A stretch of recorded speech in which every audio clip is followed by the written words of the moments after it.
John Farrell with the Farrell Law Firm. Today we're going to talk about what per Stirpes really means. But first, make sure you subscribe to the channel. We put out new videos almost every day. And make sure you hit the like button because, hey, every like helps.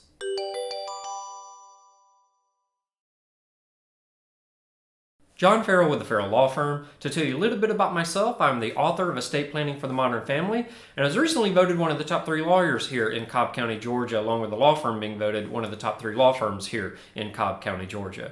Today, we're going to talk about what per Stirpes really means.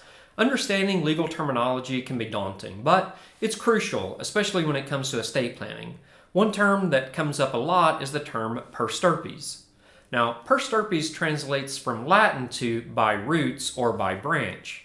This phrase is pivotal in wills, particularly concerning the distribution of assets after the person who drafted the will passes away. Essentially, it outlines how assets will be allocated if a beneficiary predeceases the testator, the person writing the will. When a will includes a per Stirpes clause and a named beneficiary passes away before the testator, the deceased beneficiary's descendants inherit their share. This division ensures that the deceased beneficiary's portion is distributed equally among their descendants, preserving fairness in asset distribution. This may not make a lot of sense to you, so let's break it down. One of the alternate methods of distribution is called per capita. Per capita translates from Latin to by the head, and it distributes assets among living beneficiaries. Let's take a look at some diagrams so we can understand the difference between per Stirpes and per capita, and from that we can understand what per Stirpes really means. Let's take a look at the family tree of John and Jane.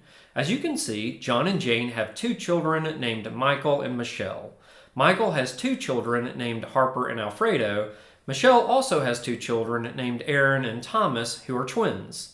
John and Jane have written a last will and testament that leaves 50% of their estate to Michael and the other 50% to Michelle, and they've left it to Michael and Michelle per Stirpes. Let's consider what happens if Michael were to pass away before John and Jane. If Michael were to pass away before John and Jane, then Michael's share would go down the tree to Harper and Alfredo, and they would receive 25% each of John and Jane's estate. But what if John and Jane had written a last will and testament that leaves 50% of their estate to Michael and the other 50% to Michelle, but they left it per capita instead of per Stirpes? If Michael were to pass away before John and Jane, then Michael's share would go to Michelle and she would receive 100% of John and Jane's estate, and Harper and Alfredo, the children of Michael, wouldn't receive any of John and Jane's estate.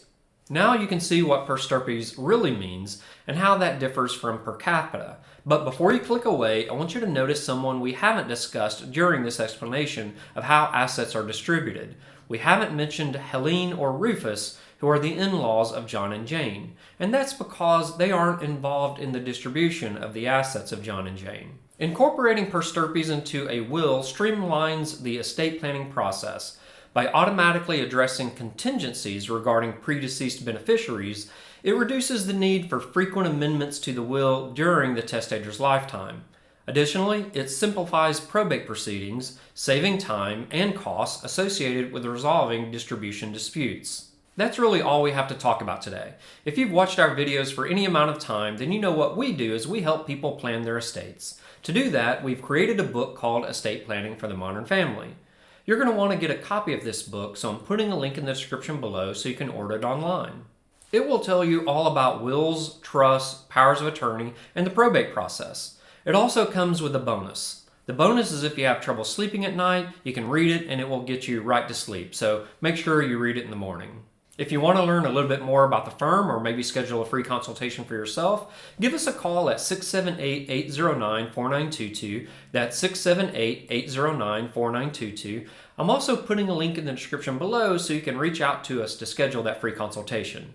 Alright, that's all we have for today. Make sure you subscribe to the channel because we put out new videos almost every day, and make sure you hit the like button because, hey, every like helps.